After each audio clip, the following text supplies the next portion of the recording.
So hi everyone, welcome once again on my channel great mind learning. और आज हम करेंगे class 9 exercise 3.4 question 1। Show rational number 2/3 -5/4 and 11/2 on one common line. अब आपको ये तीन नंबर्स को नंबर लाइन पे रिप्रेजेंट करना है, वो भी सेम नंबर लाइन पे। अब आप एक चीज़ समझ लीजिए बहुत अच्छे से, चाहे आपका नंबर पॉजिटिव हो या नेगेटिव, दो ही तरीके होते हैं नंबर लाइन पे रिप्रेजेंट करने के। पहले मैं आपको थोड़ा एक्सप्लेन कर देती हूँ, ठीक है। जैसे सपोज़ ये 2/3 है या 5/4 है, दोनों के केस में क्या है आपका, ये देखो यहाँ पे ऊपर स्मॉल डिजिट है और नीचे आपकी बिग डिजिट है।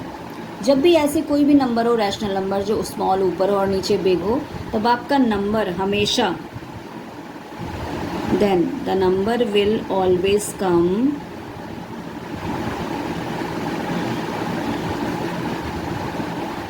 between 0 and 1। अगर पॉजिटिव नंबर है तो 0-1 के बीच में आएगा, ठीक है। और अगर वहीं ऊपर स्मॉल है, बिग है लेकिन नेगेटिव है, तो आपका नंबर हमेशा 0 एंड -1 के बीच में लाया करेगा। ये चीज़ आप ध्यान रख लो, ठीक है। ये पहली बात, पहला रूल।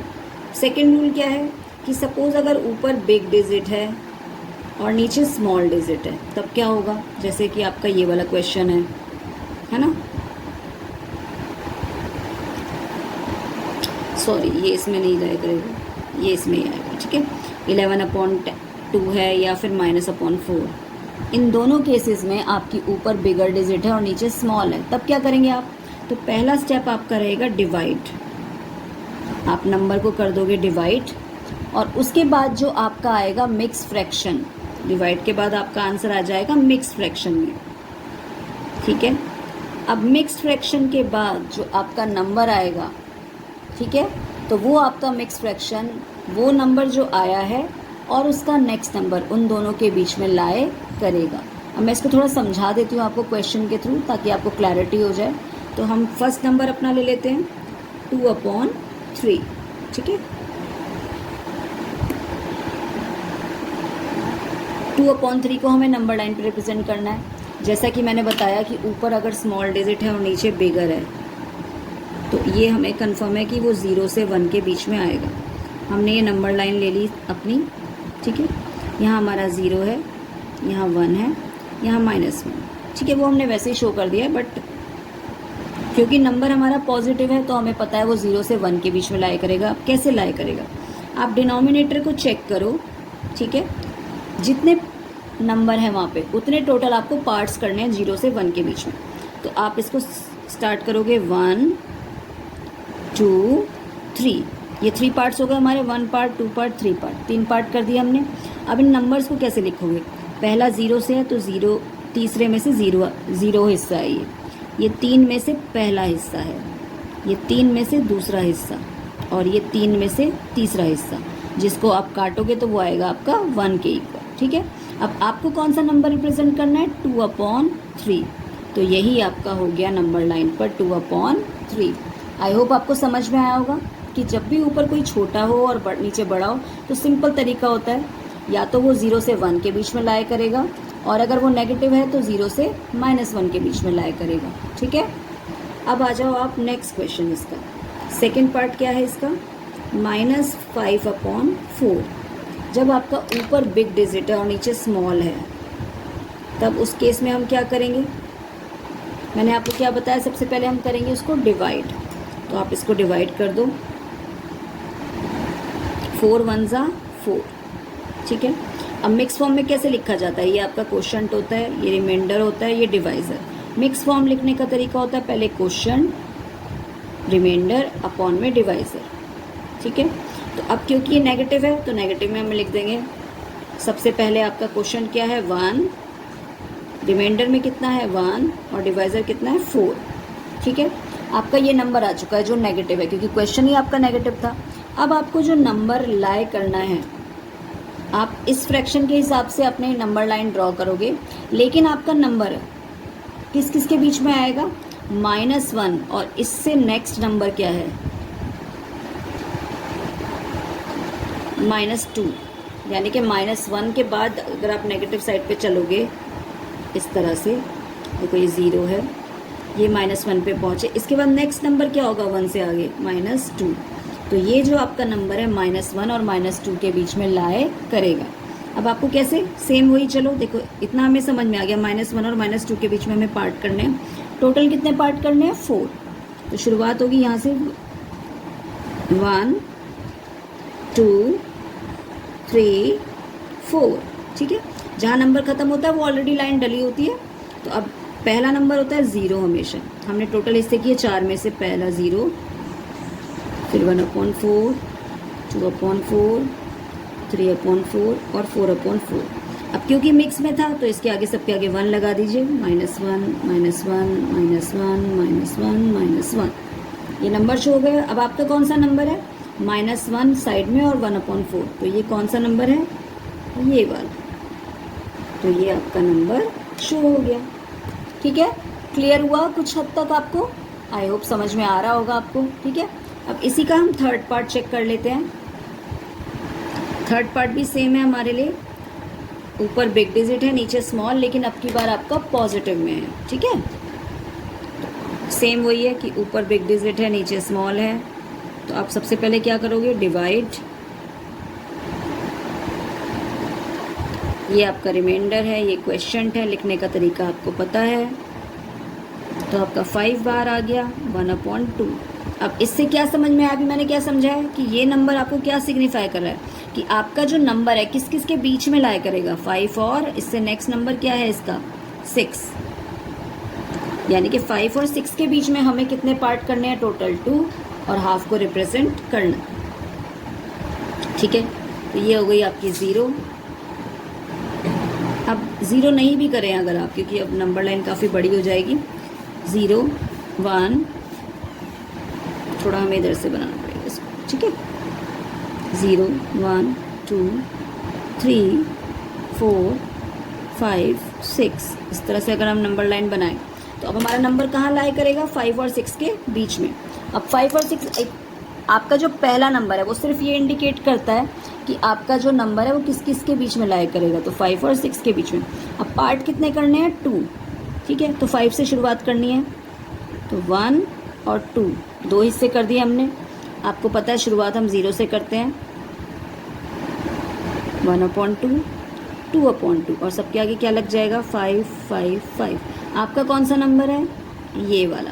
तो ये हमने रैशनल नंबर रिप्रेजेंट कर दिया।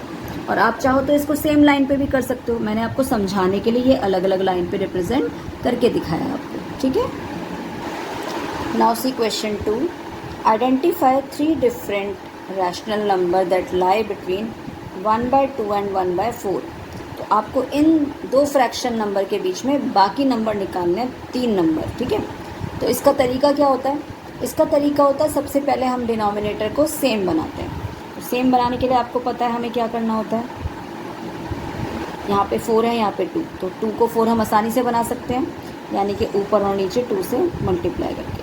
तो अब ये आ गया आपका 2/4 और ये हो गया 1/4। लेकिन अब 4 तो सेम है, अब ऊपर देखो कितना गैप है।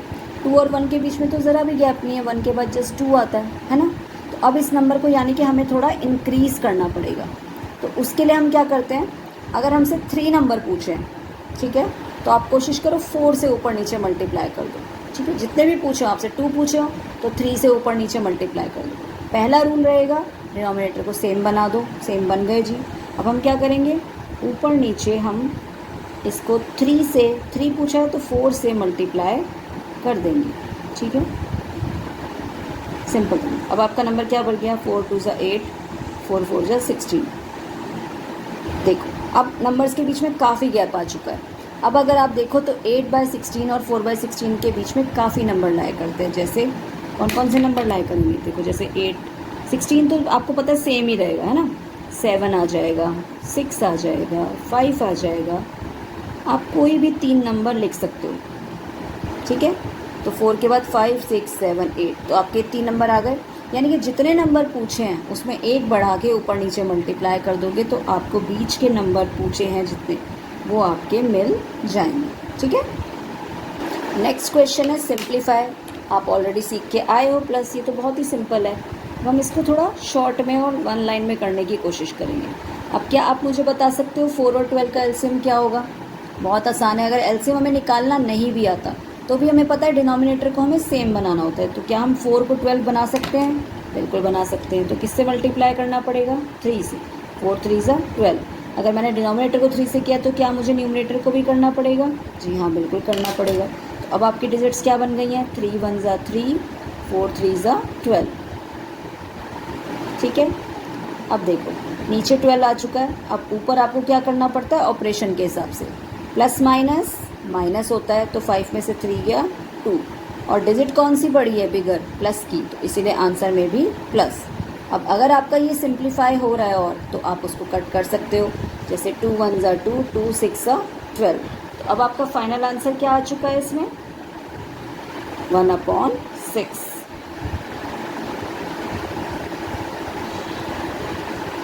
तो देखा आपने कि हम ऑलरेडी प्लस सीख चुके हैं, तो हमारे लिए कितना आसान हो गया प्लस को सॉल्व करना। एक लाइन में ही हमने पूरा क्वेश्चन सॉल्व कर दिया। अब अगला क्वेश्चन देखो। A tailor has 15:3/4 metre of silk, यानी कि टोटल कपड़ा उसके पास इतना मीटर है। इफ़ मेकिंग 1 कुर्ता, यानी कि एक कुर्ता बनाने में उसे कितना कपड़ा लगता है? It requires 2:1/4 metre silk. तो determine exactly how many kurtas, how many, मतलब आपको यहाँ पे नंबर ऑफ कुर्ताज निकालने हैं। तो सिंपल याद रखो, जब भी हमें किसी भी चीज़ का नंबर निकालना हो तो हमारा काम है जो बिग डिजिट है उसको स्मॉल डिजिट से डिवाइड कर देना। ठीक है, तो अब यहाँ पे आप स्टेटमेंट क्या लिखोगे? आप लिख सकते हो अ टेलर हैज़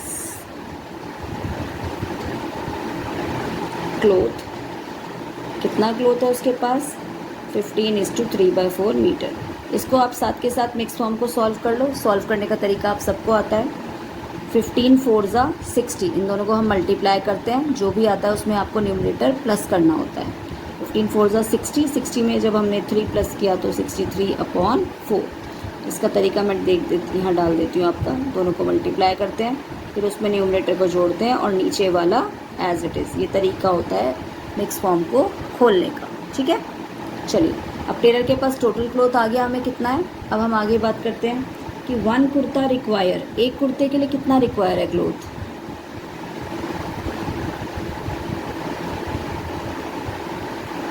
कितना बोला है? 2:1/4 मीटर रिक्वायर है। इसको भी आप खोल लो। 4 2 ज़ा 8 और 1 9/4। ठीक है, नाउ नंबर ऑफ कुर्ताज की हम बात कर लेते हैं।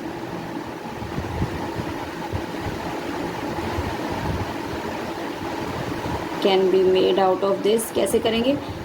देखो ये कपड़े की क्वांटिटी, कि कपड़ा कितना है, तो वो बड़ी क्वांटिटी है, और स्मॉलर क्वांटिटी कितनी है कि 1 कुर्ते को बनाने में कितना कपड़ा लगा। तो इनको डिवाइड कर देते हैं आप।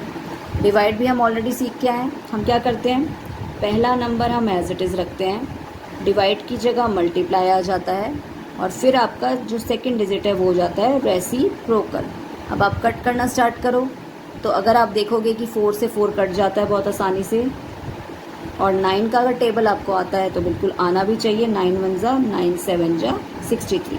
That means 7 kurtas can be made out of this cloth. तो 7 kurtas can be made out of this silk cloth. ठीक है, अगर आप नंबर को ध्यान से देखो तो क्या आप इसको आइडेंटिफाई कर पा रहे हो कि एक डेसिमल नंबर है? अब पॉइंट से पहले डिजिट चेक करो, सेम है। पॉइंट के बाद चेक करना स्टार्ट करो, 1 4 1 तक बिल्कुल सेम है। सिर्फ एक 5 और 6, यानी कि बिल्कुल भी एक भी नंबर का गैप नहीं है। तो जैसा हमने पिछले क्वेश्चन में किया था, इस नंबर को हमें बढ़ाना पड़ेगा। तो हम क्या कर सकते हैं, कैसे बढ़ा सकते हैं? क्या मैं इस नंबर को ऐसे लिख सकती हूँ? देखो, क्या मैं इसके आगे एक 0 लगा दूं तो कोई फ़र्क पड़ेगा? आपको पता होना चाहिए कि डेसिमल नंबर में आप कितने भी ज़ीरोज़ पीछे लगाते जाओ उससे कोई इफ़ेक्ट नहीं पड़ता। क्यों नहीं पड़ता? क्योंकि जब आप डेसिमल हटा के नीचे ज़ीरोज़ लगाते हो डिनोमिनेटर में, तो वो सारे ज़ीरो आपस में कट जाते हैं और आपके पास वही डिजिट बचती है जो आपकी एक्चुअल में थी। ठीक है, तो देखो अब इसको।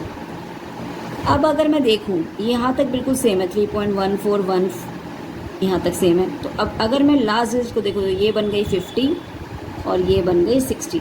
अब 50 से 60 के बीच में तो बहुत सारे नंबर है, आप कोई भी नंबर लिख सकते हो। जैसे मैं लिख सकती हूँ 3.14151। जब भी आपको बीच में रैशनल नंबर फाइंड आउट करने हैं तो आप क्या करेंगे, सिंपली डिजिट को अपने इंक्रीज। 6 देखते हैं, can you think any other method to obtain a rational number between two rational number. तो अभी एक मेथड हम सीख चुके हैं जिसको हम कहते हैं डिनोमिनेटर सेम बनाने वाला मेथड, है ना। तो so we can make denominator same and find out many rational number। ठीक है, तो एक तरीका हम सीख चुके हैं। अब अगर सेकंड मेथड की बात करेंगे तो सेकंड मेथड हमारा हो सकता है एवरेज मेथड। इसका क्या नाम है, एवरेज मेथड। अब इसमें हम क्या करते हैं कि we take any two number और उनका हम एवरेज निकालते हैं, मतलब उन दोनों को प्लस करके हम 2 से डिवाइड कर देते हैं। सपोज़ आपको निकालना है average number between 2 and 7। So हम क्या करेंगे, take any two numbers like 3 and 7। तो हमने 3 और 7 दो नंबर ले लिए, ठीक है। अब आपको क्या करना है, अगर आप नंबर लाइन पे देखो तो आपका 3 यहाँ है, 3 के बाद 4 आएगा, फिर 5 आएगा, फिर 6 आएगा, फिर 7। तो आप आसानी से देख सकते हो कि ये नंबर आपके आ रहे हैं। लेकिन आपको सपोज़ कोई एक नंबर निकालना है, तब हमारा एवरेज मेथड यूज़ होता है। तब हम क्या करेंगे, 3 + 7, क्योंकि ये दो नंबर है इसलिए इनको 2 से डिवाइड कर देंगे, और 2 से 10 को कट किया तो 5। तो हमारा जो मिड नंबर निकलेगा दोनों के बीच का एवरेज, वो 5 आ जाएगा। यानी कि एक एक करके हम इस तरह से नंबर फाइंड आउट कर सकते हैं। अब आपसे कोई पूछे कि 5 और 7 का एवरेज निकालो, तो 5 + 7 डिवाइड बाय 2। तो जब हम इसका एवरेज निकालते हैं तो आता है 6। तो इस तरह से भी एवरेज मेथड से भी आप अलग अलग नंबर्स फाइंड आउट कर सकते हैं। तो आई होप को आपको क्वेश्चन समझ में आए होंगे बहुत अच्छे से। तो वीडियो को लाइक करें, शेयर करें और सब्सक्राइब करें। Thank you.